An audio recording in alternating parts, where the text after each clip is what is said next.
که تاسو مړ شئ نو څوک به هم تاسو ته یادوي؟ ستاسو کورنۍ، ستاسو ملګري، ستاسو جومات، څوک هم؟ ځینې وخت موږ داسې خلکو ته اهمیت نه درکوو چې څو پورې هغوی موږ نه لاړ نه شي. او بیا موږ ګورو چې هغه جومات تشناب کوم هر وخت به پاک و، هغه اوس صفا نه وي. هغه جومات کوم هر وخت به پخپله صفا و، اوس هغه شان نه وي. نو هغې کس تلو د لاسه موږ ته یو تشوالی محسوس کېږي. نو لږ سوچ وکړئ چې تاسو ته به څوک داسې یاد کړي. او همدا شی موږ نبي صلی الله علیه وسلم او هغوی صحابیان نه زده کوو چې هغوی کوم ځای کې به مو هغوی خوالی بالته وو. او کوم کافران وو هغوی به هم دا خواهش وو چې دوی پاتې شي. کوم د انصار خلک وو هغوی څومره خواهش وو چې نبي صلی الله علیه وسلم د هغوی سره اوسیږي، هغوی سره پاتې شي. او مهاجر خلکو څومره خواهش وو چې نبي صلی الله علیه وسلم هغوی سره وخت تیر کړي. کله چې مسلمانانو حبشه ته هجرت کو نو ابوبکر صدیق رضی الله تعالی عنہ اراده کړې وه چې زم. نو کله چې حضرت ابوبکر په لار روانو نو هلته یو کس راغی او هغوی له ودرو.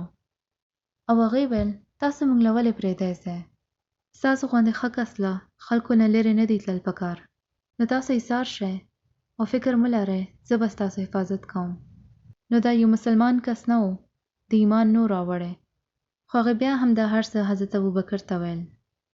نو دا خبره څه معنی نه لري چې موږ څومره ښه تقریر کولی شو او موږ څومره ښه دلیل ورکولی شو، یا دا میډیا کې موږ خلکو ته څومره ښه ښکارو او زموږ څومره ښه ایمیج جوړ دی.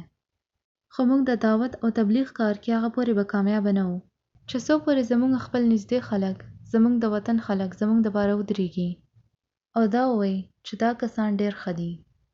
او موږ زړه نه غواړو چې دوی دلته دې اوسیږي، ځکه چې دوی زموږ ژوند بدلوي او دوی موږ ته فایده رسوي. چې کله هم څه مسله وشي نو دوی ټولو کې اول ځان رسوي. چې دوی مسلمان خلکو جامې اچولې وي، مسلمان ښکارېدل، نو موږ غواړو چې دوی دلته دې وي. او هغوی دا دې وي چې کوم څه موږ ټي وي باندې مسلمانانو په اړه کې ګورو هغه څه هم رښتیا نه دي. نو دا خبره ما اول هم کړې ده او اوس به هم کوم چې یو ښه کار، یو ښه عمل چې هغه چاته څه خوراک شی هم ورکول وي، نو هغه یو وړوکی غوندې ښه کار هم چا زړه بدلولی شي. او هغوی ته احساس وشي چې هغوی څه هم مسلمانانو په اړه کې ټي وي باندې لیدلي وو هغه هر څه دروغ دي. نو موږ ته دې باندې سوچ کول پکار دي چې موږ څنګه یو بل سره ښه پېښ شو او څنګه یو بل سره ښه خبره وکړو. نو زه به بیا تپوس کوم چې تاسو ته مرګ نه وروسته به څوک یاد وساتي او خلک دې وایي چې دې کس راته ژوند کې ډېره فایده رسولې وه. نو الله موږ ته هغې خلکو نه جوړ کړي چې کله هم هغوی مړ شي نو خلک د هغوی له ښه نومونو سره دې یادوي.